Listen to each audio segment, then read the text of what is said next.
Alors, il faudra se rappeler dans l'histoire de la GID, entre autres, qu'un des vidéos quand même importants qui avait été fait à l'époque, outre de la matrice à l'asile et les momos du silence, qu'il y en a un qui s'appelait La psychiatrie doit mourir.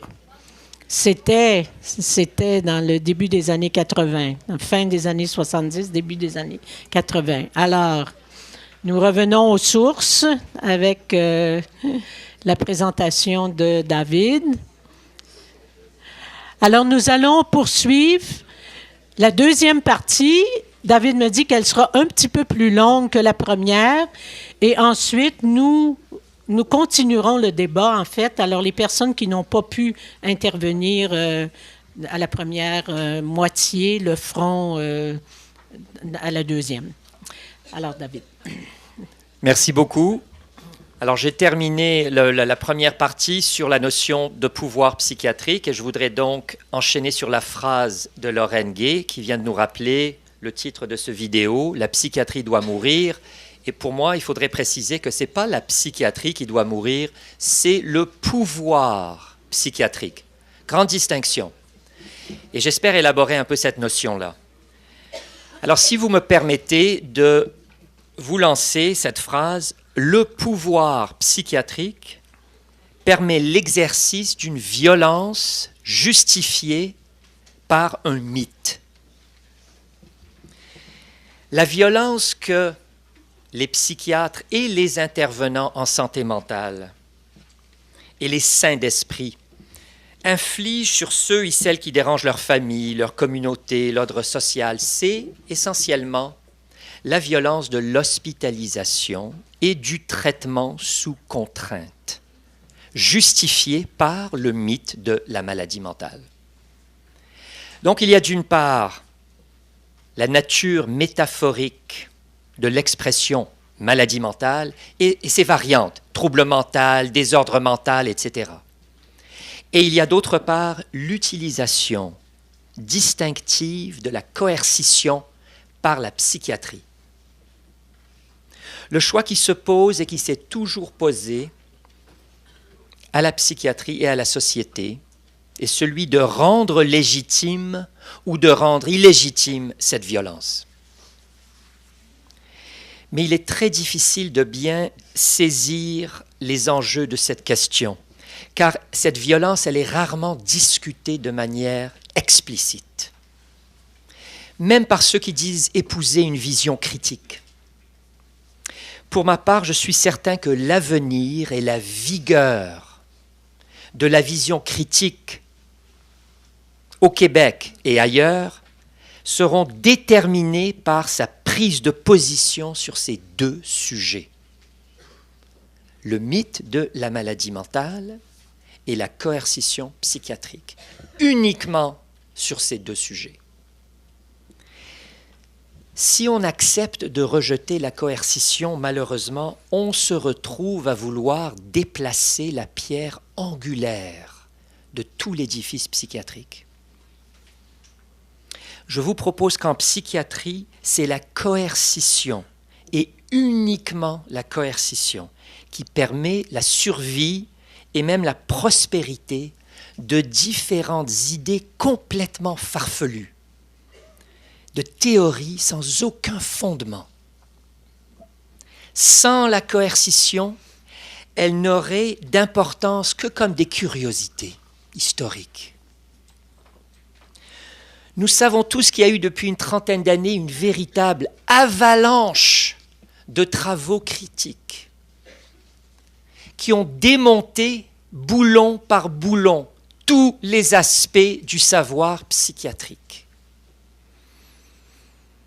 Ils ont passé au crible fin toutes les perles fines du savoir psychiatrique, en particulier le diagnostic psychiatrique, les médicaments psychiatriques en particulier, les ont complètement démontés. On est réellement en droit de se demander comment est-il possible à la psychiatrie de survivre cette disqualification scientifique totale. Totale. Aucun Aucune discipline scientifique ne pourrait survivre à ce que la psychiatrie est en train de vivre depuis une trentaine d'années. On voit un peu dans les médias, à cause de l'effervescence autour des diagnostics, on remarque qu'il y a quelque chose qui bouge, c'est plus visible.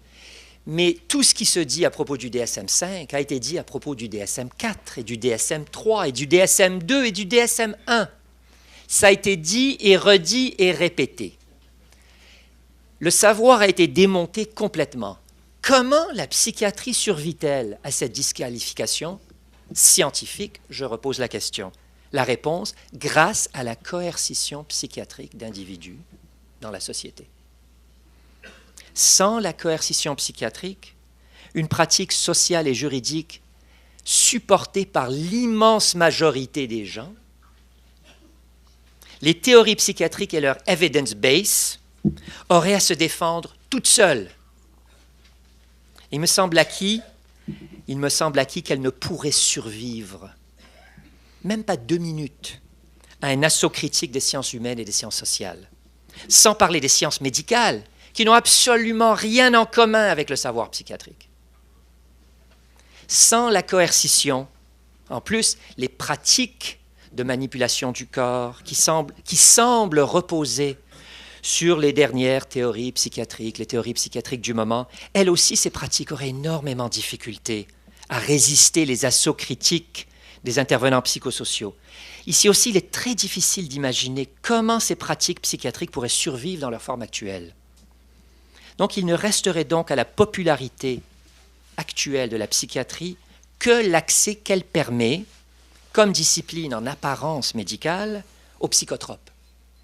Substances ardemment désirées par tant de gens, mais qui sont encore au moyen de mesures coercitives interdites en vente libre. Ne s'intéresse donc aujourd'hui à vouloir déplacer cette pierre angulaire de l'édifice psychiatrique, la pierre de la coercition, que ceux et celles qui n'ont pas besoin de rester dans l'orbite psychiatrique. Pour ceux d'entre nous qui survivons ou gagnons notre vie grâce à l'establishment psychiatrique, ou dans le système de santé mentale, ou au gouvernement, j'imagine que c'est presque tous ici entre nous, les options sont assez limitées. Pour ne pas nuire à notre intérêt économique, nous n'avons rien ou peu à dire sur l'orthodoxie psychiatrique originale que votre maladie mentale peut vous faire interner. Votre danger à cause de votre maladie mentale. Donc on bricole plutôt aux marges du système. On génère des idées critiques qui, nous l'espérons, seront elles aussi envoyées en orbite. Peut-être elles vont modifier la trajectoire du système plus tard. Il n'y a aucun espoir. Le système psychiatrique avale et recycle toutes les idées critiques qui lui ont été envoyées. Toutes les idées, sauf celles qui remettaient directement en cause la coercition psychiatrique. La seule vision critique qui a remis en cause le pouvoir de coercition psychiatrique est encore la vision de Thomas Szasz. Il fut rapidement marginalisé. Toutes les autres approches critiques sont recyclées et renforcent le système psychiatrique. Le renforcent. La marginalisation des personnes qui s'opposent à la coercition psychiatrique, elle est assez terrifiante.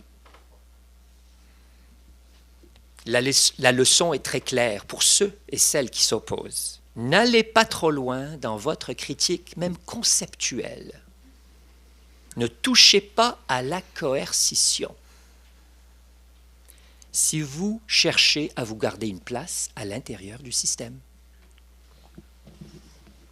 Donc, il était peut-être attendu qu'après ce genre de victoire, vint une véritable orgie d'invention de nouvelles maladies mentales avec les éditions successives des DSM. La marginalisation de ceux qui opposent le pouvoir coercitif de la psychiatrie a été suivi par les maladies mentales d'aujourd'hui, dont personne ne sait ce qu'elles sont, mais tout le monde sait les reconnaître. Des centaines de troubles mentaux. Une véritable orgie de création de maladies mentales qui a commencé en 1980 avec le DSM, immédiatement après la marginalisation de Saz et de sa vision strictement anti-coercitive. Et elle a été suivie par des nouvelles extensions de la coercition, évidemment, dans la communauté. Deux fondateurs du réseau britannique de la psychiatrie critique, deux fondateurs britanniques, Critical Psychiatry Network, ce sont Pat Bracken et Phil Thomas, je pense Philippe Thomas qui est venu ici au Québec, peut-être en 2006, il a donné une conférence ici au Québec. Ce sont deux psychiatres. Ils ont émis une suggestion intéressante il y a quelques années concernant la coercition psychiatrique et l'implication des psychiatres en particulier. Dans une première étape, ils disent on pourrait, et là je cite, ôter les médecins des procédures d'évaluation qui mènent aux admissions forcées.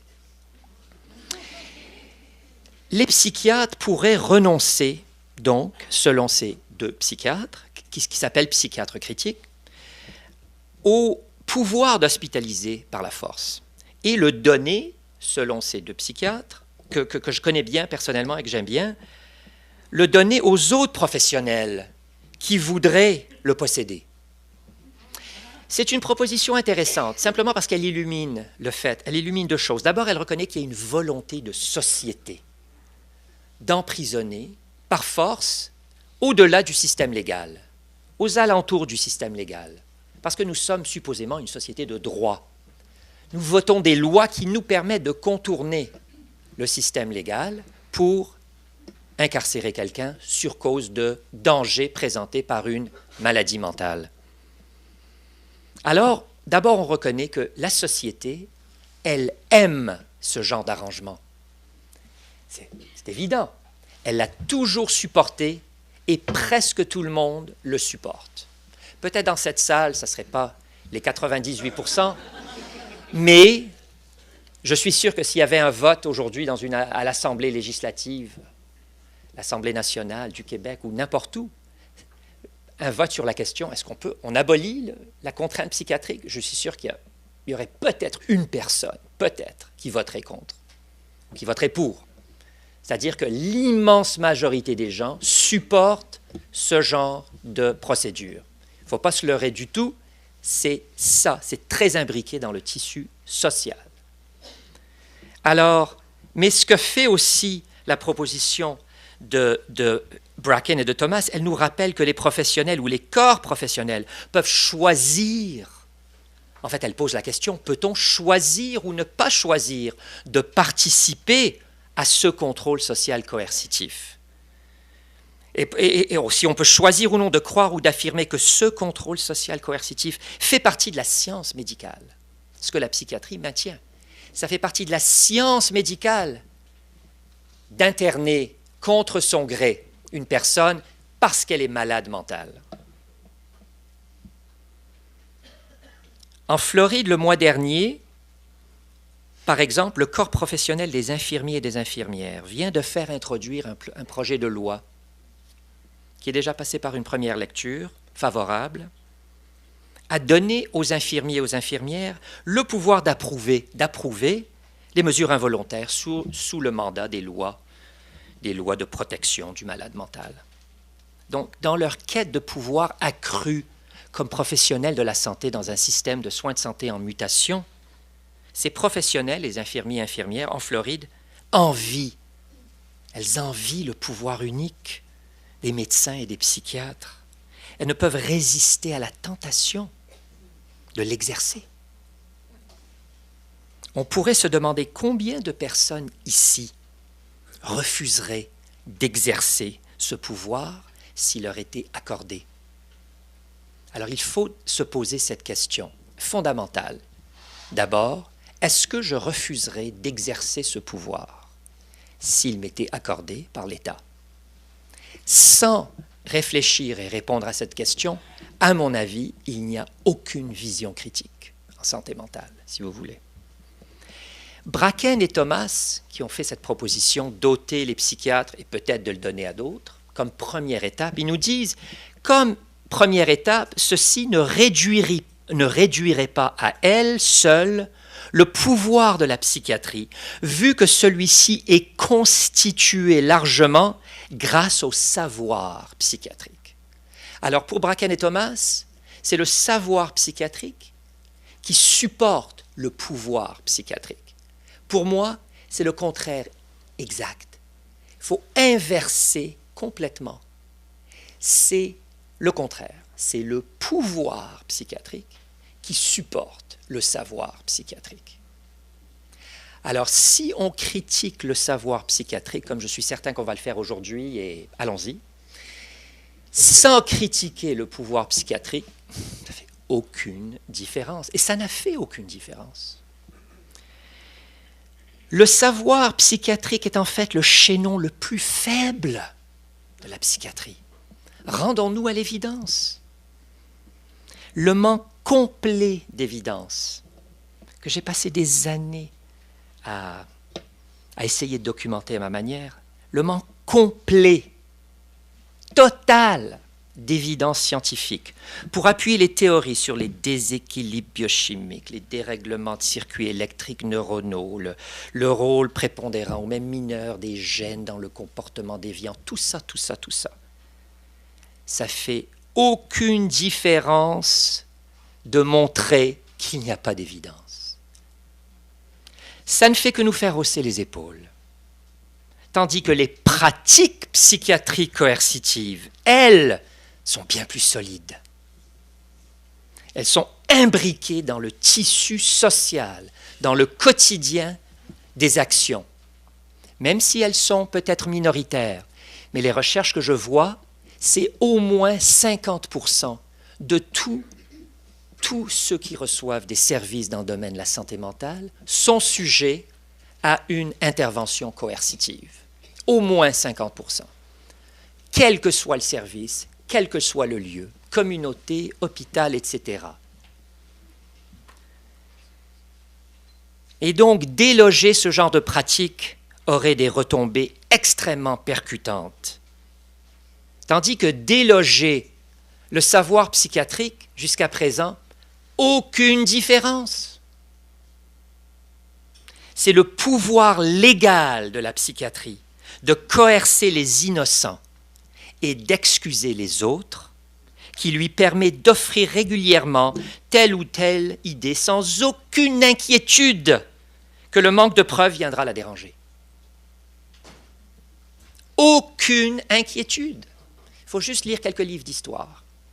Alors pour supporter très brièvement mon jugement sur cette faiblesse du savoir psychiatrique, je me fie justement à des historiens, 2 historiens anglophones, psychiatres, tous les 2, c'est Ida McAlpine et son fils qui s'appelait Richard Hunter.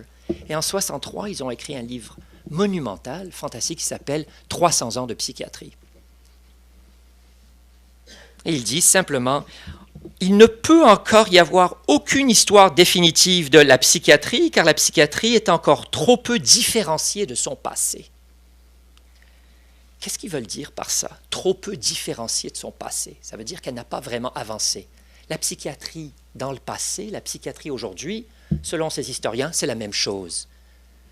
Il y a un autre historien bien célèbre, qui est le regretté Roy Porter, qui a écrit en 1994 un livre dans lequel il nous dit « Plutôt qu'une chronique de prouesses, de faits ou de découvertes, l'histoire de la psychiatrie nous offre un bilan de problèmes qui ne cessent de réapparaître, d'idées qui ne cessent de revenir, de disputes et de traitements qui traînent dans le sillage de la médecine et qui contiennent un nombre égal d'informations sans fondement que de théories sans fondement. »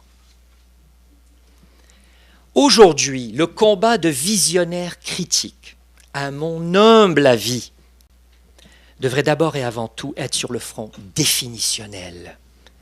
Non pas seulement de dénoncer l'avancée de la pensée médicalisée, sur un domaine toujours croissant de l'activité de l'humain. C'est très important de le faire, mais pas seulement ça. Mais de défier les justifications même de la médicalisation, qui se trouvent dans les catégories maladie mentale et toutes ces variantes linguistiques, trouble mental, désordre mental, etc. C'est de défier cette justification à sa base, directement, de la regarder dans les yeux et pour la première fois, de faire un effort systématique, collectif, de la démonter complètement et de voir qu'est-ce qui s'en suivra. La bataille est peut-être déjà perdue, à moins que nous puissions nous entendre au moins sur deux principes de base. Le comportement, c'est ce qu'on fait. La maladie, c'est ce qu'on a. Et ces deux concepts doivent rester distincts. Parce qu'il est rare de voir aujourd'hui des déconstructions systématiques du mythe de la maladie mentale, les critiques réformistes passent pour des critiques fondamentales. Presque tout le monde prend pour acquis qu'il y a un noyau de véritable maladie mentale. La schizophrénie, par exemple, existe. Il existe certainement pour la plupart des gens. Il ne peut pas s'assimiler aux autres problèmes de l'existence. Il ne peut pas. Ça, c'est réel, on dit. Donc, parce qu'une fois, par contre, le danger, c'est qu'une fois que cette rupture manifeste, que représente la psychose, une fois qu'elle est acceptée comme justifiant le vocable, le modèle de la maladie mentale, on a perdu. Il ne reste donc qu'à découvrir le meilleur traitement pour traiter cette maladie. On peut donc espérer qu'il faut juste prendre les mesures appropriées de santé publique pour éradiquer la maladie mentale. C'est ça les promesses qu'on nous fait. On va éradiquer la maladie mentale, comme on parle d'éradiquer le cancer, d'éradiquer la polio. On va éradiquer la maladie mentale. Mais les terreurs psychiques, si vous voulez, les tragédies, les déviances extrêmes, elles ne disparaissent du monde que dans les visions utopiques. Utopiques. C'est comme des croisades, ce qu'on fait. Ces utopies, elles nous mènent à vouloir entreprendre des efforts absurdes, tels les appels réguliers, je ne sais pas si au Canada, on en entend autant qu'aux États-Unis, par exemple, de dépistage de troubles mentaux dans la population entière, des nouveau-nés jusqu'aux mourants, jusqu'au centre de soins palliatifs. Il faut dépister les troubles mentaux. Il faut leur demander, est-ce que vous êtes déprimé? Est-ce que vous avez perdu d'intérêt pour la vie? Il faut leur poser quelques questions comme ça pour ensuite déprimer, parce qu'ils ne savent pas s'ils sont malades mentaux. C'est à nous de les détecter. C'est comme si l'image qui se dégage de ce genre de campagne de santé publique qu'on entend régulièrement, c'est un peu comme ça. C'est comme si les humains marchent sur la Terre et les maladies mentales les frappent de nulle part. Boum! Elles s'installent en eux de manière comme ça, vraiment sournoise. Et elles transforment les êtres humains en hôtes impuissants de ces entités pathologiques. Malheureusement, nous ne possédons aucun test pour dépister ces maladies, mais on peut les diagnostiquer. On a le DSM et on a des médicaments. Donc, à quoi ça sert d'attendre pour prévenir? Allons-y. Pas une minute à perdre. C'est essentiellement ça, le savoir psychiatrique. Il se résume à ça. À mon avis, je suis sur le point d'avouer qu'il est fatigant de critiquer ce savoir psychiatrique. Moi, je suis fatigué de le critiquer parce qu'il est absurde. Je pense qu'il faut arrêter de le critiquer. Il faut simplement l'étiqueter comme ce qu'il est. Un peu comme, je pense, M. Moreau nous a dit, de la pure propagande. Et ensuite, d'identifier qui en tire profit. Mais le critiquer, quelle énergie, quelle distraction. Ça n'a fait aucune différence. Et les critiques du DSM-5, je pense qu'elles feront aucune différence. Tout ce que ça fera, c'est que le DSM va être plus approprié par les usagers. C'est ça qui va se passer. Le pouvoir de définition du DSM va s'agrandir, pas s'affaiblir. On va vouloir le prendre nous-mêmes. Moi aussi, je peux faire un diagnostic. Je peux me diagnostiquer moi-même, je peux te diagnostiquer, c'est très simple. De toute façon, c'est une erreur. Il n'est pas valide, alors je peux l'utiliser moi aussi. Alors, je pense qu'il faut faire très attention à méprendre une critique médiatique du moment d'un aspect très superficiel de la pratique psychiatrique, méprendre ça pour, encore une fois, un changement fondamental. Ce genre de critiques, à la fois des pratiques coercitives, des diagnostics, sont venus et sont partis, et reviendront et repartiront. Il ne faut pas se méprendre sur la nature fondamentale de ce genre de critique, à mon avis. Donc, s'il y a eu un échec, parce que je suis en train de dire qu'il y a eu un certain échec, si vous ne l'avez pas encore compris, de la vision critique, s'il y a eu un certain échec, c'est celui de ne pas avoir su comment, ou peut-être de ne pas avoir voulu garder à l'esprit et à l'esprit du public la question de la définition, c'est-à-dire il n'y a pas de maladie mentale, il n'y a que des problèmes existentiels de l'existence.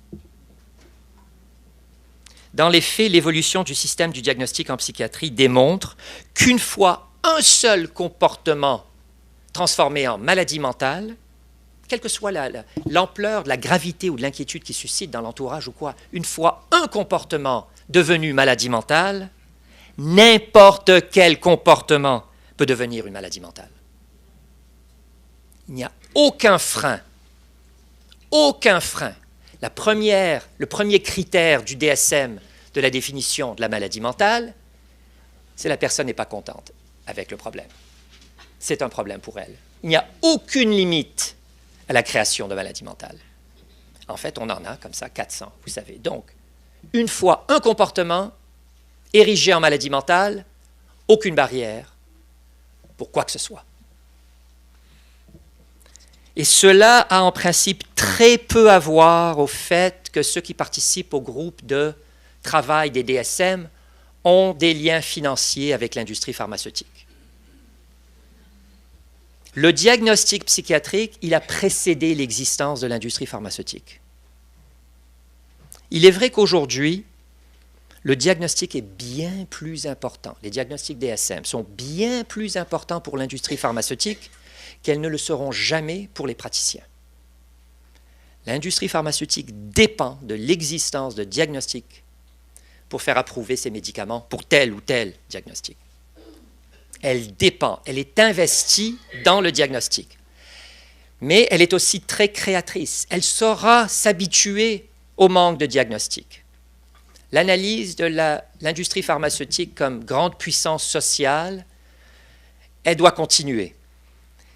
Mais le fait est que même si les compagnies pharmaceutiques exerçaient très peu d'influence sur les idées et les pratiques en psychiatrie, en somme, même si la psychiatrie n'était pas devenue une branche satellite de l'industrie pharmaceutique, ce qu'elle est complètement aujourd'hui, les jugements diagnostiques psychiatriques ne seraient pas plus objectifs. Car la notion de maladie mentale ou de désordre mental n'a jamais encore réussi à se trouver un support objectif. Ça ne reste qu'une création sociale, linguistique. C'est une appréciation morale, esthétique, légale, mais certainement pas une appréciation scientifique ou médicale. Donc, le jugement diagnostique psychiatrique ne sera jamais objectif. Jamais. Il ne peut pas être objectif. Donc, de chercher à l'objectiver sans le support nécessaire à lui donner une existence naturelle, c'est-à-dire une lésion, un substrat biologique complètement associé et causant le problème devant nous, sans ça, qui n'a jamais pu être démontré même de loin, il n'y a pas d'objectivité au diagnostic. Je reviens à la coercition et aussi à l'État de la Floride. C'est un État qui compte un peu moins de 19 millions d'habitants. En 2011, les derniers chiffres qui sont sortis il y a un mois, il y a environ non moins de 150 466 examens psychiatriques involontaires en 2011 dans l'État de la Floride. 150 466 avec une population d'environ 18-19 millions.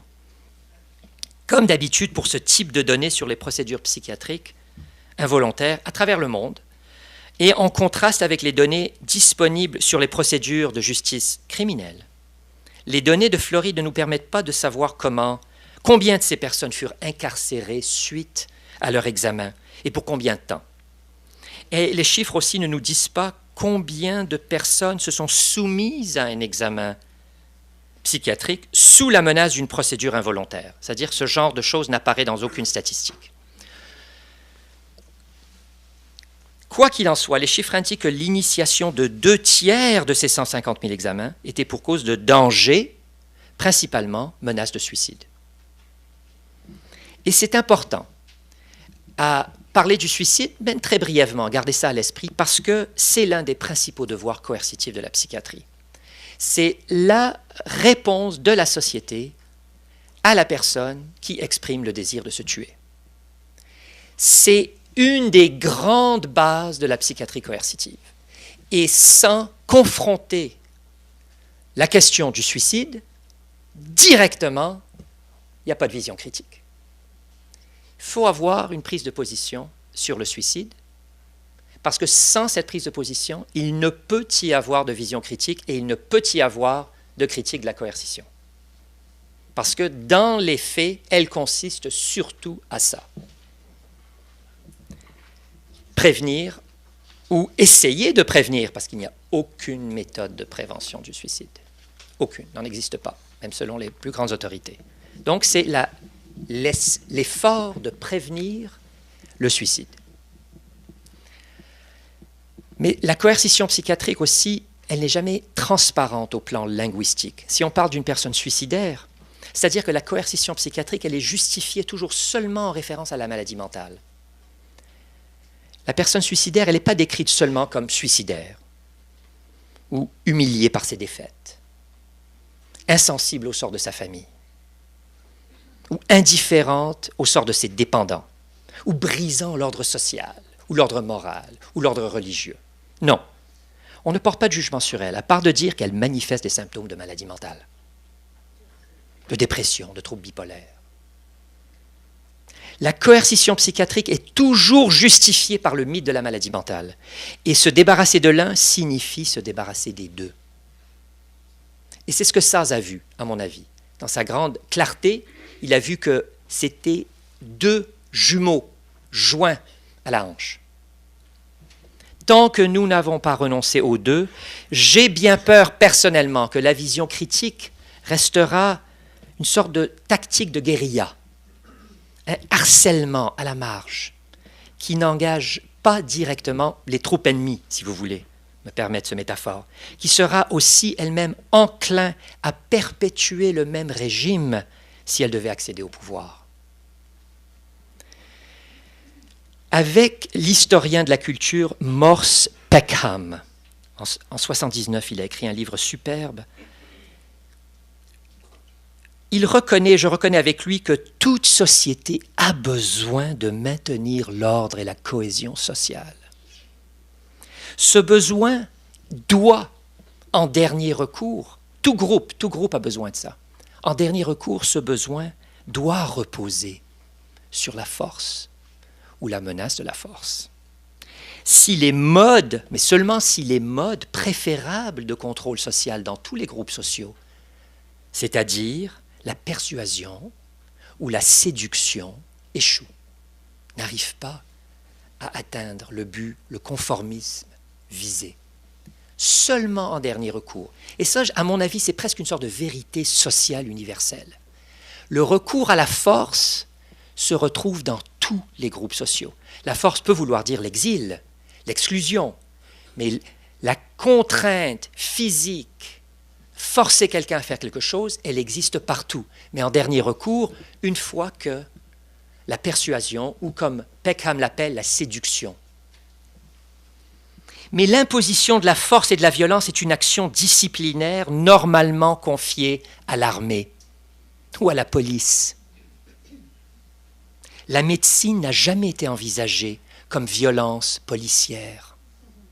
Et évidemment, elle n'est pas présentée comme telle. Et la psychiatrie non plus n'est pas présentée comme une violence policière. Et elle ne se présente pas comme ça.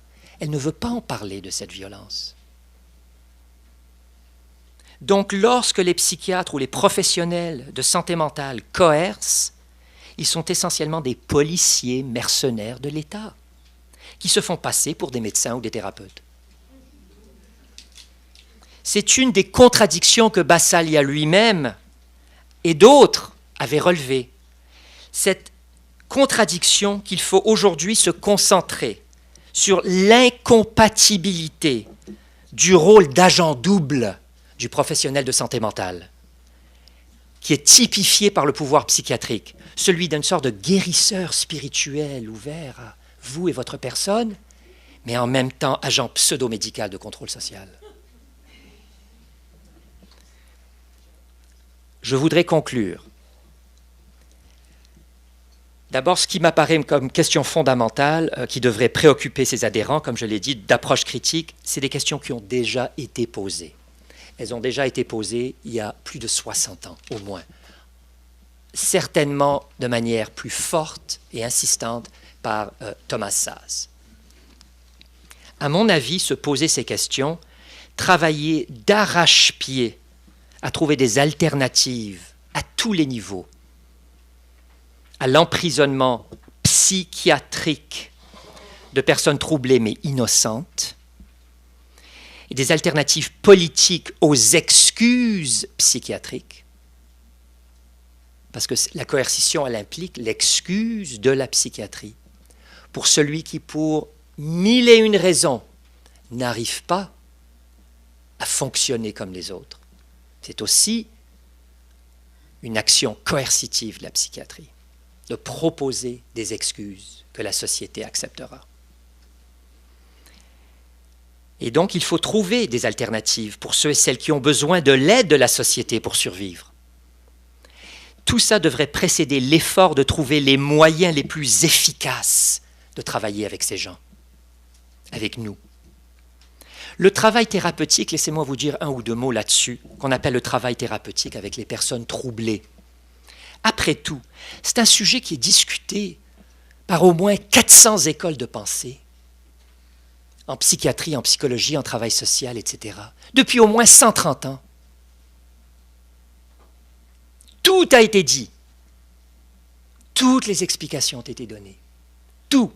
Toutes les explications sur la nature du problème, sur quoi faire, sur comment intervenir. Il n'y a rien de nouveau. Tout existe dans les livres, les innombrables manuels d'intervention. Si une chose est assez claire, à mon avis, de l'histoire de toutes les interventions pour tous les fléaux de l'âme, majeurs et mineurs, c'est que toute intervention qui offre à une personne en crise, appelez ça comme vous voulez, en crise, un espoir de rétablissement, grâce à l'enthousiasme et la sincérité de ses pratiquants et la crédibilité sociale de ces pratiques, toute intervention a une très bonne chance de réussir. Toute intervention peut aider. Tout est efficace. Ça dépend de ce que vous cherchez. Donc, l'idée, à mon avis, la recherche d'efficacité, cette recherche de montrer quelle est systématiquement la méthode la plus efficace, c'est un leurre, c'est une distraction monumentale, une perte de temps, grande perte de temps. Mais c'est le jeu qu'on est forcé de jouer. Donc, il est approprié, en concluant, je termine avec une citation de Szasz, d'un livre qu'il appelait « Coercion as Cure ». Je ne sais pas comment traduire ça. « Coercion as Cure ». La coercition en tant que cure, si vous voulez. Un livre d'histoire, publié en 2007.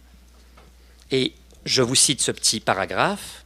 « L'institution de la psychiatrie, comme celle de l'esclavage, est faite d'une relation socialement sanctionnée entre une classe de maîtres qui contrôle de manière coercitive une classe de soumis. Le système repose sur l'idée de la maladie mentale, ses clones sémantiques et leurs conséquences légales. Il est destiné à engendrer d'une part le dédain, de l'autre le défi. La juxtaposition de la persuasion et de la coercition est au cœur des grands conflits moraux de l'humanité. Les relations entre les hommes et les femmes, les leaders et les suiveurs, le capital et le travail, l'expert et le profane. Le vrai guérisseur de l'âme est un docteur en persuasion, non en coercition. La paix et la tolérance psychiatrique suivront de la reconnaissance que maladie mentale est une métaphore trompeuse et du rejet de la coercition psychiatrique comme un crime contre l'humanité. Merci beaucoup.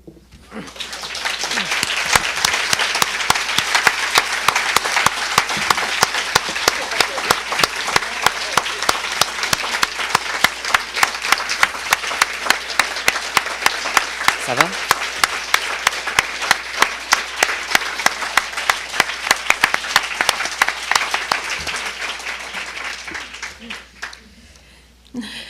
Avec ses propos stimulants, provoquants, interpellants, je pense qu'on est en plein dans ce que c'est que de vivre un moment de pensée critique qui nous interroge profondément, chacun et chacune à différents niveaux. Mais merci, David. Non. On aura l'occasion de te le dire plusieurs fois, je pense. Alors, nous avons une bonne demi-heure, c'est intéressant, de discussion, débat, commentaires, etc. Je vous inviterai juste, si possible, à ne pas faire des trop longues interventions pour que plus de monde y aille.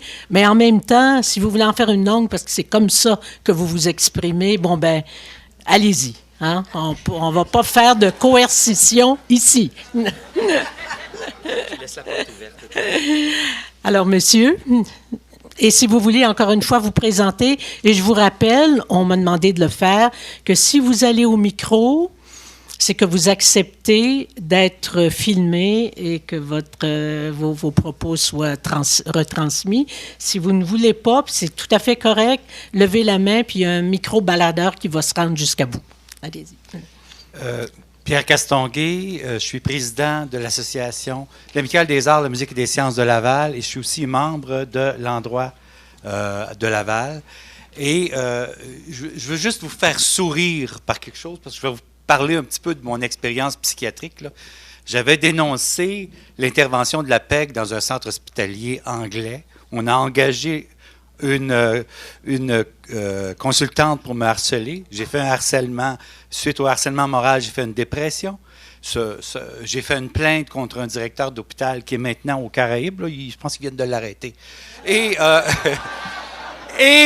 finalement, j'ai vu une psychiatre de la Cité de la Santé qui m'a dit, à l'étude de votre cas, M. Castonguay, j'en arrive à la conclusion que vous êtes également touché dans toutes les sphères de votre personnalité. Alors, j'ai dit, c'est quoi mon diagnostic si je suis malade dans toutes les sphères de ma personnalité? Ben, elle a dit, je ne peux pas vous donner de diagnostic parce que vous êtes un nuage, vous êtes un cluster. On ne peut pas vous étiqueter d'une maladie. Vous êtes un nuage.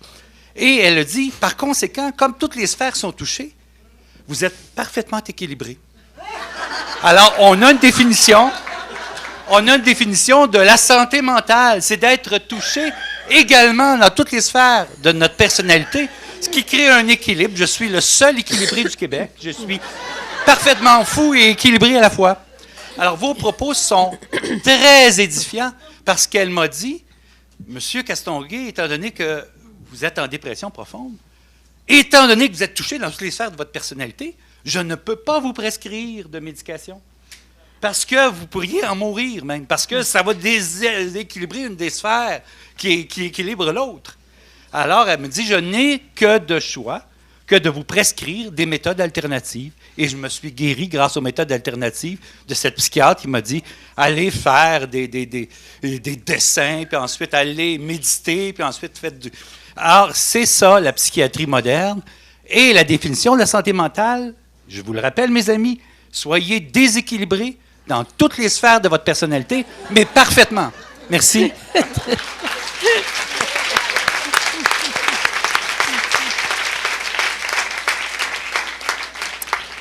Alors, si je suis ma petite règle, je donnerai la parole à une femme. Alors, ce serait Lourdes. Allez. Ah oui, oui, bien là, il y en a une. Allez-y, allez-y. Mettez-vous en ligne, par exemple. Je ne peux pas deviner que les femmes veulent intervenir. On peut parler. Oui, alors, allez-y, allez-y. OK. Lourdes, ça va? Disons que Ben. je vais faire plaisir à tout le monde. Savez-vous quoi? J'ai découvert que les personnes qui ont souffert de problèmes de santé mentale, c'est parce que ces personnes-là étaient les plus intelligents de la Terre. Parce que si on regarde ce qui se passe dans les gouvernements, bien, je crois que notre état d'âme, elle est vraiment bonne. Et puis, j'ai été une personne qui a été médicamentée à un point tel que je ne savais plus où j'étais et qu'est-ce que je faisais. Ce qui est arrivé, c'est qu'il y a eu des personnes qui ont profité du fait que j'avais un regard de personne dopée. Alors, ils ont profité de l'occasion pour me faire signer des papiers que je ne me souviens plus aujourd'hui, mais malheureusement, c'est un contrat. Alors, avec le temps, j'ai le fait d'aller à des colloques et puis de m'inscrire à la Rescousse Montcalm, à Saint-Esprit et à plein droit Lanaudière à Joliette, j'ai appris graduellement que j'allais à l'école de la vie, qui me permettait de voir les personnes qui étaient sincères et les personnes qui ne l'étaient pas. Et j'ai découvert que les personnes pas sincères, c'est ceux qui font la pièce. On a une commission Charbonneau qui nous le dit, là. David, on va prendre quelques Alors là, ce serait un homme. Oui. Je juge une pensée critique lorsque je me sens moi-même menacé et ébranlé. Et c'est ce qu'on voulait. Alors, ben bravo, parce que oui, ça brasse la cage et c'est le fun. Et comme employé d'un groupe de défense de droit et directeur en plus, je me suis moi-même permis de me remettre en question grâce à M. Cohen. Et là, on en parlait dehors à la pause, il y a un paquet d'idées qui sont venues dans ma tête. Que suis-je? Où vais-je? Où vis-je? Où fus-je? Dans tous nos règlements généraux, on fait référence à personnes utilisatrices, usagers, des mots comme ça. Si on enlève tout ça, que reste-t-il? Bon, il reste le mot « personne », mais pour l'avoir essayé, entre autres avec mes amis du réseau, à force de m'entendre dire « personne », tout le monde a compris que je voulais dire « fou ». Même si je dis « personne ». Donc, on est un peu pris dans les mots eux-mêmes et il n'y a pas de place à l'extérieur parce que le mot renvoie à des idées tellement ancrées que même quand on change de mot, on reste dans les mêmes idées. Et ensuite, je me suis dit, OK, je suis probablement plus dans Laing. Les groupes de défense de droit sont plus dans Laing que dans Saz ou dans Morcillo. Est-ce que c'est notre place? Et comment chemine-t-on d'un penseur à un autre comme organisation, comme mouvement, comme... Alors, est-ce qu'il faut cesser d'être des militants? Est-ce qu'il faut continuer d'en être? Mais si on en est, il faut encore savoir et ne pas oublier que nous en sommes quand nous agissons comme tels. Et il y a la notion d'argent. Ça soulève... moi, ça me rend fou complètement. Et le summum de mon questionnement, c'était de me dire aussi, on fonctionne beaucoup entre... moi, je suis un fou, toi, t'en es pas un. Le jour où on abolit tout ça, est-ce qu'on est ensemble ou on continue de se regarder comme des différences et de revendiquer notre titre précédent?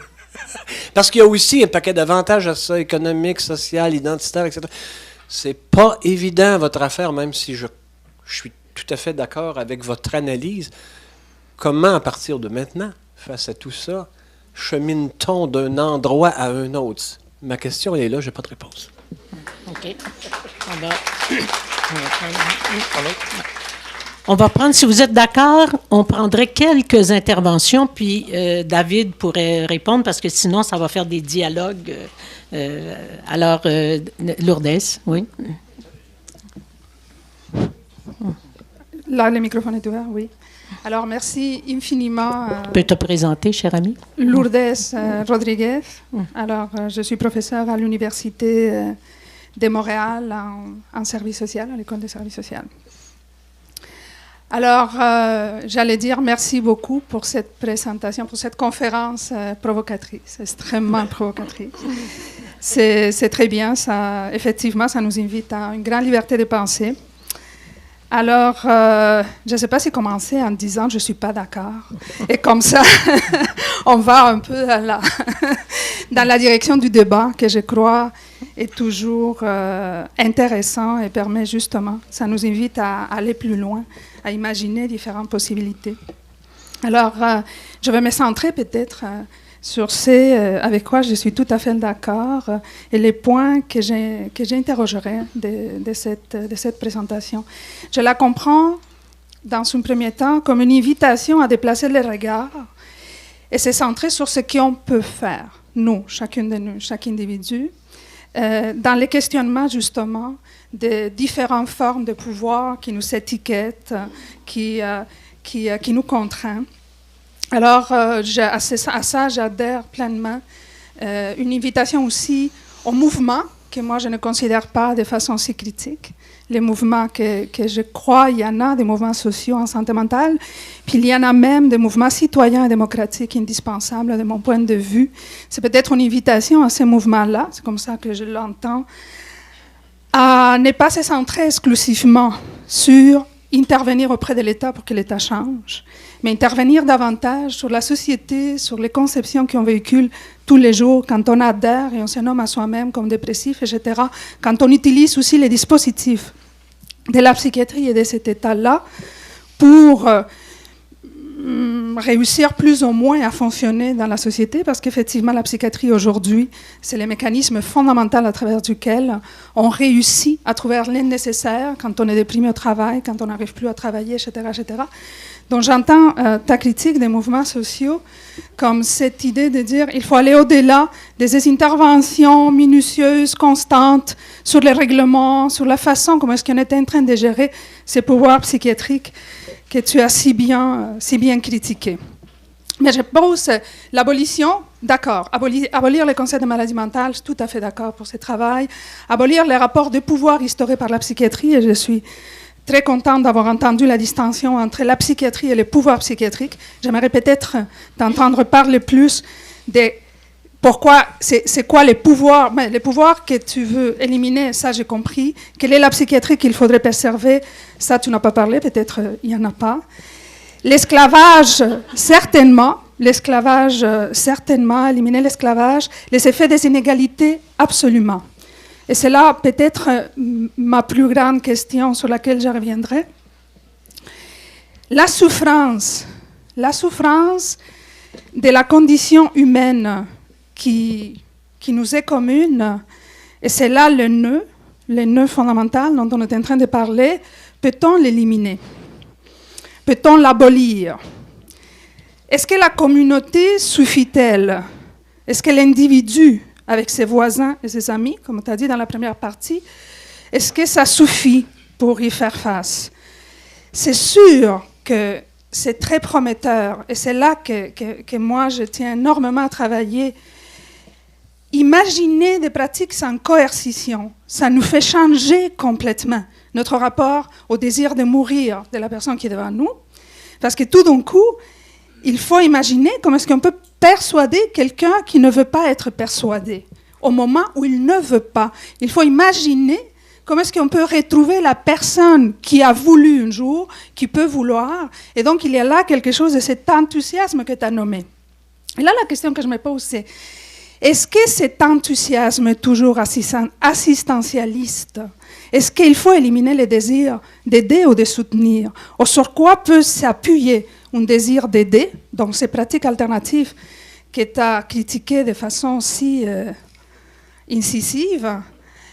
Est-ce que sur quoi peut s'appuyer ce désir d'être à côté de l'autre, ou de se reconnaître dans l'autre, pour ne pas être justement dans quelque chose qui continue à consolider les pouvoirs. Les alternatives, et là j'ai deux questions, je me posais la question, de quel État parles-tu?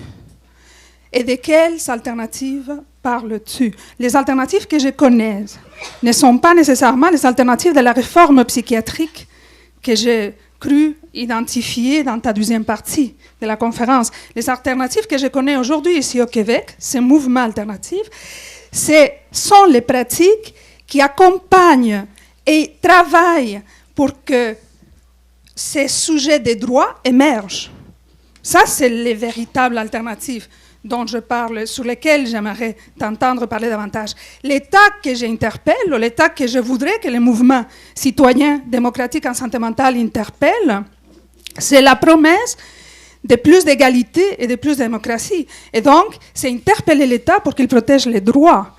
Aussi avec l'aide financière à certains groupes, l'aide financière à certains mouvements, l'aide financière à l'évaluation, le soutien pour que cet État-là arrête d'imposer des pratiques coercitives. Merci beaucoup. Ouais.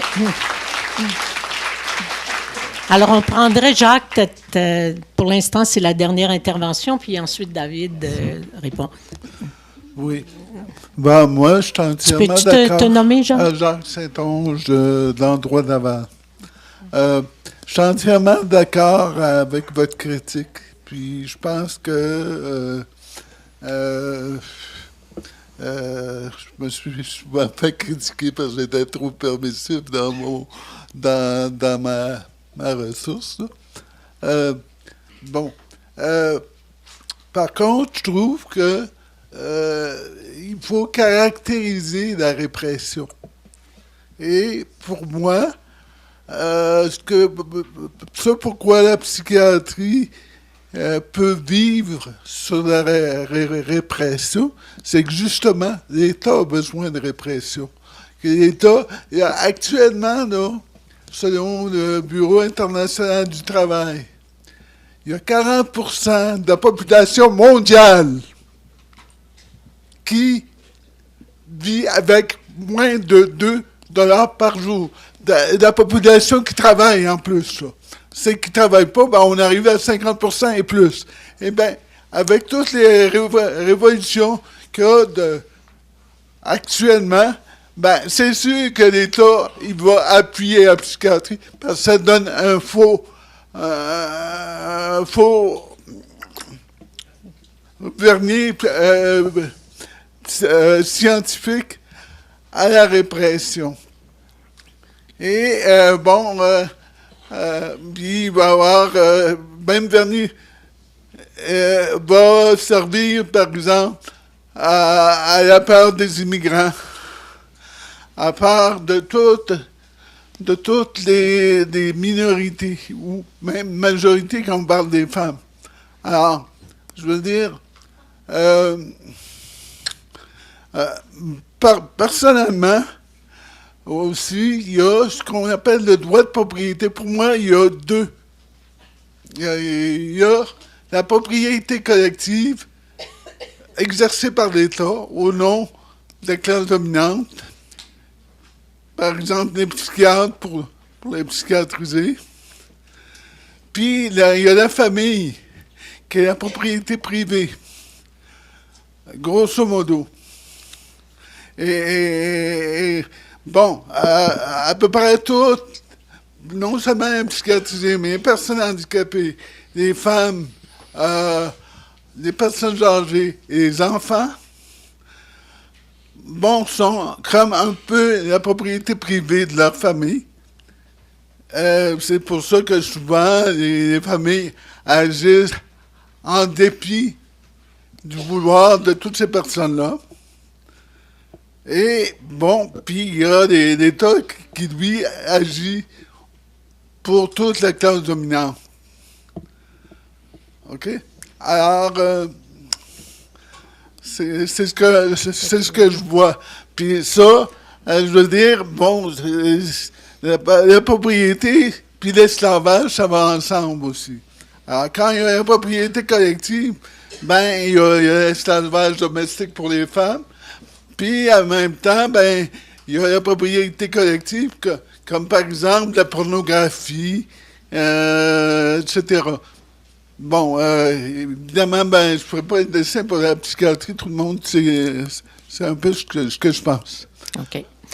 Alors, je vois qu'il y a Céline au micro et pas d'autres personnes. Ce que j'aurais le goût de dire, David, si tu es d'accord, OK. Prenons cette intervention-là. Bon, Diana aussi. Puis, dans le reste du temps, parce qu'il va nous rester 10 minutes à peu près, on termine avec David. Est-ce que ça vous va aussi? D'accord? D'accord. Alors, Céline, là, c'est 2 femmes, alors ça va être une femme.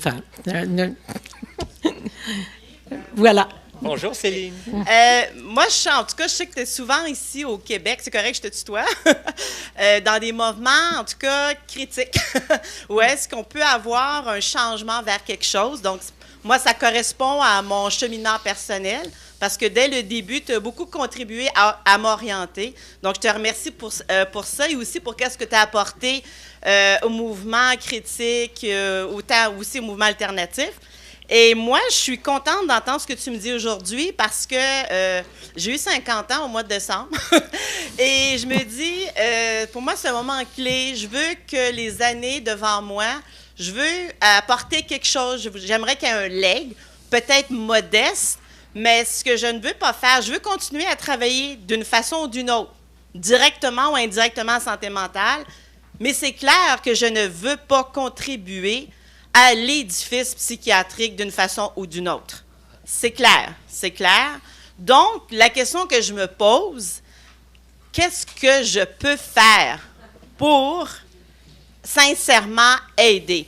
Je pense que aider, ça peut être un geste aussi humaniste. Je sais ça peut dérailler facilement quand on veut aider, je le sais.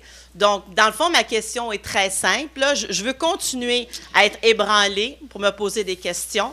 Je veux toujours continuer d'être ébranlée.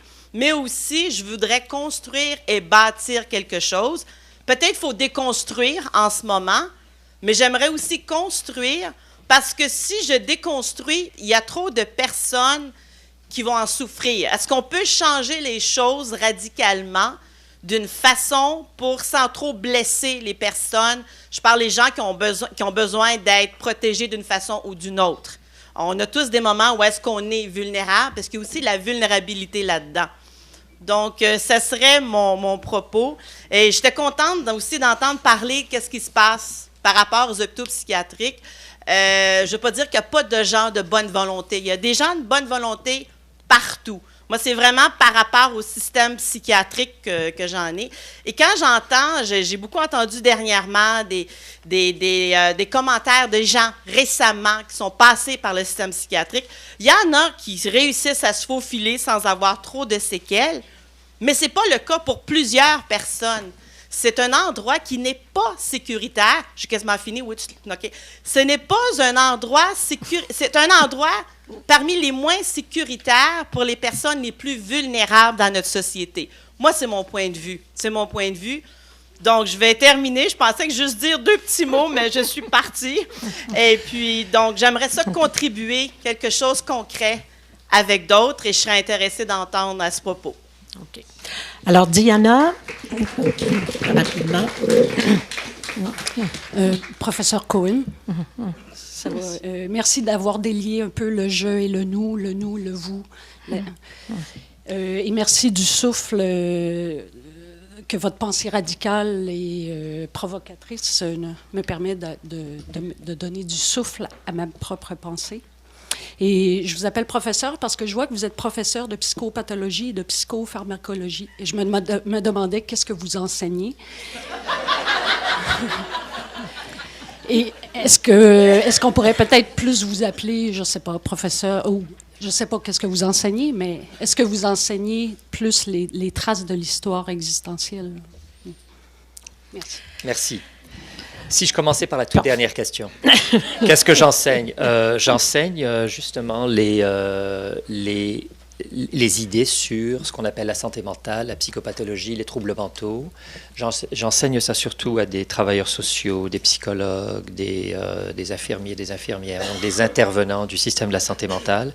Et j'enseigne des cours sur les médicaments et les théories qui expliquent pourquoi les médicaments sont appréciés ou pas par des gens et qu'est-ce qu'ils font et comment peut-être les utiliser si on veut les utiliser. C'est un peu ce que j'enseigne. Maintenant, je quitte la Floride dans un mois, je m'en vais en Californie, à UCLA. Là, j'ai une sorte de carte blanche, faire ce que je veux, enseigner ce que je veux, penser ce que je veux. Donc, je ne sais pas ce que je vais faire dans un mois ou deux. Mais c'est ce que je fais maintenant. Donc voilà, vous avez demandé aussi sur l'histoire existentielle ou de la pensée existentielle. D'une certaine manière, c'est très intéressant l'existentialisme. Tout le monde se revendique une certaine paternité ou une certaine descendance de l'existentialisme qui finalement dit, c'est un peu pessimiste et à la fois très optimiste. C'est peut-être là où on se trouve maintenant. L'existentialisme un peu nous dit qu'on est tout seul, qu'il n'y a aucun sens et que donc il faut créer nous-mêmes, mais qu'on est très attaché aux autres. Et c'est pour ça qu'on a peur. Et donc, il faut créer notre propre sens. Et c'est ça le choix qui se pose aux êtres. C'est de créer le sens, de trouver le meaning, si vous voulez, et authentiquement, et d'être responsable des choix qu'on fait. Donc, d'une certaine manière, c'est ce choix existentiel qui se pose à toute créature, tout groupe, tout le monde qui veut survivre et avancer. Donc l'existentialisme et aussi l'existentialisme nous dit que rien ne se réduit à une technique, que finalement tout est un choix moral. Il n'y a aucune solution technique à des problèmes moraux. Quoi faire avec ma vie, c'est pas avec un iPhone ou une pilule que je vais améliorer mes choix d'être. C'est pas la technologie qui va nous. Donc c'est toujours personne avec personne. Donc, être avec être, c'est là-dedans.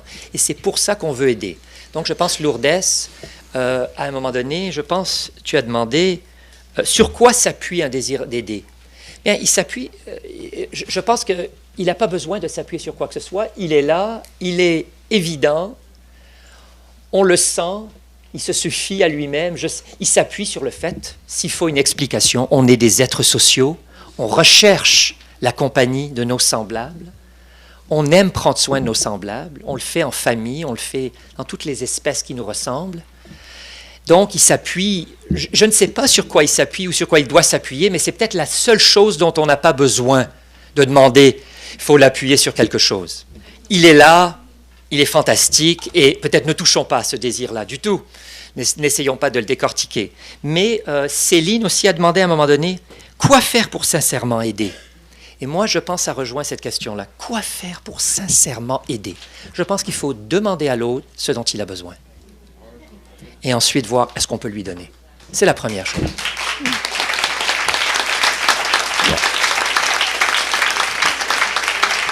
Donc, il ne faut pas oublier qu'on a tout essayé en santé mentale. On a tout essayé comme méthode d'intervention et tout, sauf demander à l'autre, qu'est-ce que tu veux? Est-ce que je peux te le donner? Donc, on a tout essayé. C'est la seule chose qu'on n'a pas essayé. Sincèrement de l'aider. Ça s'essaye souvent à l'intérieur de l'entreprise religieuse. Il y a une sorte de bonté d'aller retrouver l'autre là où il ou elle se trouve et de voir le chemin et l'environnement comme il ou elle le voit, d'essayer, et ensuite de lui demander à partir de ça, de cette égalité, qu'est-ce que je peux faire pour toi? Ou qu'est-ce que tu veux? Donc, pour moi, c'est ça le désir sincère d'aider. Il ne peut pas être plus grand que ça. Et il n'y a pas besoin d'aller plus loin que ça. C'est ça, à mon avis. Comment ce genre de désir il s'insère dans des structures politiques, réglementaires, légales, etc., ça, c'est une autre question. Si vous voulez me dire comment sincèrement aider, mais dans cette ressource-là, ben ça, je ne sais pas. On va voir, mais je n'ai pas de réponse pour ça. Par contre, j'aime entendre les noms de toutes ces ressources, Prodef, Estrie, Maison sous les arbres, toutes ces ressources que j'ai visitées à plusieurs reprises. Vraiment, c'est une sorte de musique pour moi. Il y a aussi la question, alors finalement, quelle est la différence entre le pouvoir psychiatrique et la psychiatrie? Aussi, je pense que Lourdes a demandé ça. La différence, si on enlève le pouvoir psychiatrique, finalement, qu'est-ce qu'il reste? Il reste la rencontre entre deux personnes dont une est étiquetée comme intervenante, professionnelle, médecin, possédant sorte de savoir que la société considère comme un savoir expert, et il reste de l'autre côté l'autre personne, qui peut être un savoir bien plus grand, mais elle n'est pas étiquetée comme possédant un certain savoir. Au moins, on pense que son savoir n'est pas utile à son problème, puisqu'elle est allée consulter quelqu'un d'autre. Donc, finalement, il reste cette rencontre entre l'expert et le profane. Ben, dans cette rencontre-là, si on enlève le pouvoir psychiatrique, il reste cette rencontre. Donc, il faut se demander, est-ce une rencontre qui va m'aider? Qu'est-ce que dans ce savoir de cette personne, qu'est-ce que je vais retrouver qui va m'aider? À un moment donné, je pense Lourdes a dit, peut-être, c'est toi qui l'as dit, c'est une aide fondamentale, la psychiatrie, pour des gens qui ont été déprimés ou quoi. Ils ont trouvé là-bas de l'aide fondamentale. Donc, on est en droit de se poser quelle a été l'aide qu'ils ont trouvée, absent le pouvoir psychiatrique. Donc, ça a dû être une aide dans la reconnaissance de leur personne, peut-être. Ça a été une aide chimique, une substance chimique, les psychotropes. Le support communautaire et les psychotropes, c'est comme ça qu'on passe à travers les problèmes de l'existence. Ça a toujours été comme ça. Toutes les grandes tristesses et toutes les grandes joies sont améliorées par les psychotropes. C'est l'histoire des psychotropes et c'est l'histoire de l'espèce humaine. Quand on est très triste et qu'on a besoin de se remonter, on prend des psychotropes. Et quand on est très heureux et qu'on va être encore plus heureux, on prend des psychotropes. Ou un La verre même de chose, vin. pardon? Ou un verre de vin. Ou un verre de vin. Mais psychotrope. C'est un psychotrope. Le psychotrope classique. Ou les deux. Et la même chose avec le support communautaire. La même chose avec le support de l'autre. Quand on est très triste, on a besoin de l'autre. Et quand on est très joyeux, on veut partager avec l'autre. Donc, ça me semble, c'est des... Alors, le psychotrope, on ne s'en débarrassera pas. Et être contre le psychotrope, on ne peut pas. Le psychotrope, il ne fait rien tout seul. Il faut le mettre dans la bouche. Il faut aller le prendre. Ou il faut qu'on nous le donne. Donc, le psychotrope en soi, il a ses problèmes. Je ne vais pas en discuter ici, il y a des livres, il y a des choses. Mais ce n'est pas comme objet de notre critique, c'est un peu déplacé. C'est ce qu'il y a autour du psychotrope. C'est le fait que quand on le prend, sans une certaine discipline, il envahit. Il envahit la réalité et il nous fait voir des choses qui ne nous aident pas souvent à notre établissement, pour certaines personnes. Mais pour d'autres personnes, c'est une panacée. Donc, il n'y a rien à dire sur le psychotrope comme tel. Parce que c'est un objet qui change constamment, dépendant de l'utilisation qu'on en fait. Comme il n'y a rien à dire avec la relation humaine comme telle. Elle est fondamentale, utile, et c'est ça, la différence entre le pouvoir psychiatrique et la psychiatrie. C'est ce qui reste une fois qu'on enlève le pouvoir. Probablement la relation, le prestige, l'effet placebo, les attentes, la peur, je ne sais pas. Je ne sais pas ce que peut ressentir une personne devant le psychiatre une fois qu'on enlève le pouvoir psychiatrique. Au moins, ce qu'on sait, c'est qu'elle peut partir quand elle veut. C'est tout. Et donc, c'est ça qui manque. Alors, c'est ça qui manque à la relation. Souvent, c'est ça qui manque. C'est qu'on sait que lors d'un désaccord extrême avec son psychiatre, on ne sait pas si on va pouvoir sortir de là. Tandis qu'avec mon ergothérapeute ou mon dermatologue ou mon cardiologue, j'aurais pas de problème. Il n'y a pas de cardiologie coercitive, de dermatologie coercitive. Mais c'est ça la différence. Mais il y a une psychiatrie coercitive qui se dit médicale. Donc, je sais qu'il faut terminer. Un monsieur, j'oublie votre nom, avec le t-shirt rouge, vous avez parlé de l'état du pouvoir. Monsieur Saint-Onge. La psychiatrie a plusieurs fonctions sociales. Ce n'est pas seulement le contrôle social par une sorte de force brutale, non. C'est de lubriquer le tissu social. C'est le confort, c'est l'écoute, c'est la psychiatrie, la guérison de l'âme. C'est une des fonctions sociales. C'est une sorte de guide séculaire spirituel, comme disait Freud. C'est-à-dire l'écoute, être avec la personne, marcher avec elle. Donc, il y a énormément de fonctions sociales. C'est justifier certains comportements choquants. Excuser certains crimes. C'est aussi ça, les fonctions de la psychiatrie. Et c'est incarcérer les innocents qui nous dérangent. C'est ça. Donc, il y a énormément de fonctions. Alors, et oui, l'État est derrière. Oui, c'est peut-être à cause de la pauvreté, c'est à cause de différentes choses, mais c'est justement ça qu'il faut se demander, il faut aller au fond de ça. Je pense que c'est ça. Je suis simplement, moi, comment on dit « heartened ». Je suis Rempli de... enthousiasmé par le fait que certaines personnes simplement vous m'honorez en me disant que voilà une idée qui est une idée sans aucune originalité, qui se dit à un certain moment donné, elle vous laisse penser, elle vous fait réfléchir, elle vous donne une sorte d'étincelle. Donc l'idée elle-même est une étincelle. Donc je trouve que c'est ça qu'il faut, à mon avis, il faut parler un peu de cette question-là, parce qu'elle a été délaissée.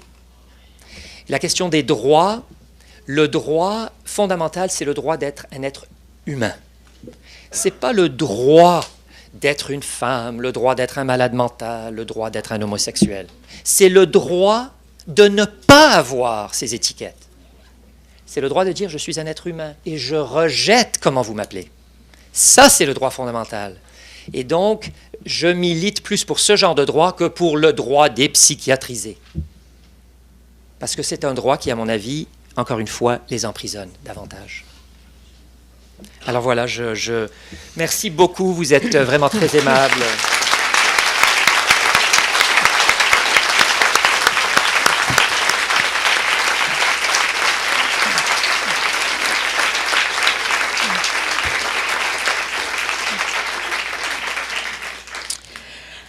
Alors, écoutez, nous allons nous sustenter après cette nourriture de l'âme et de l'esprit qu'on nous a proposée ce matin. Je vous rappelle une chose quand même fondamentale. Il y a encore 2 autres conférenciers qui vont venir, mais aussi la partie espoir. Hein? Céline a posé des questions, plusieurs d'entre eux ont dit qu'est-ce qu'on fait? Comment on peut à la fois recevoir et réagir? Réagir. Alors, ça sera la question qu'on se posera dans le panel. Et il n'y aura pas d'exposé dans le panel. On va commencer par vos interventions, vos interrogations, vos propositions, vos suggestions. Et nos panélistes, qui sont nos conférenciers invités, diront un petit mot à la fin de ce panel-là. Donc, ça va être des savoirs partagés, si on veut, cette liberté de pensée critique qu'on va partager ensemble. Alors, voilà. Merci. Ben non. Quelle grande